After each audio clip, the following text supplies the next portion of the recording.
वाल्मीकि संस्कृत रामायण के प्रसिद्ध रचयिता हैं, जो आदिकवि के नाम से प्रसिद्ध हैं। आइए इस लेख में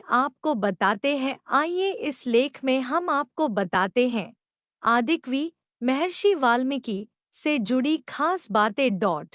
राम और राम के जीवन को आधार बनाकर लिखी गई कथा को ही रामायण कहते हैं। यह राम की जीवन यात्रा है, जो श्री हरि विष्णु के अवतार थे और असुर रावण का संहार करने के लिए अयोध्या के राजा दशरथ और रानी कौशल्या के घर जन्मे थे।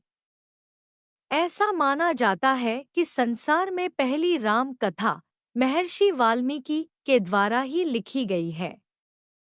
जन श्रुतियों के अनुसार वो एक डाकू थे जो बाद में महर्षि हुए।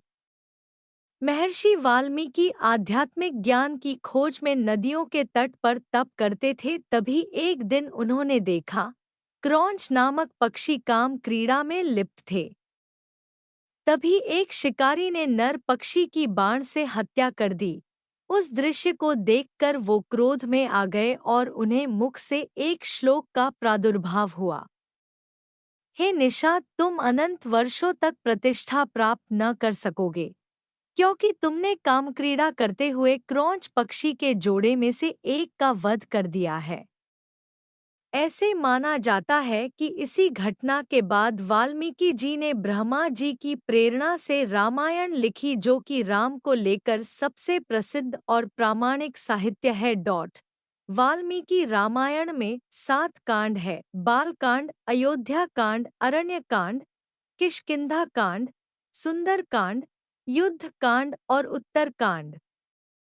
रामायण को आदि काव्य एवं महाकाव्य के रूप में स्वीकार किया गया है।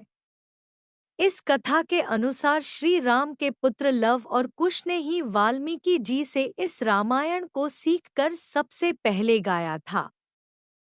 हालांकि यह वाल्मीकि रामायण किस काल खंड में लिखी गई, इसको लेकर अक्सर विद्वानों में विवाद होता है, लेकिन लव कुश का संदर्भ आने से ऐसा कहा जाता है कि इसकी रचना त्रेता युग में ही हो गई थी। लेकिन त्रेता युग के बाद आई प्रलय और उसके बाद द्वापर युग के लाखों वर्षों तक यह कैसे सुरक्षित रही, यह भी एक बड़ा सवाल है। यह कुछ ऐसे प्रश्न हैं जो आज भी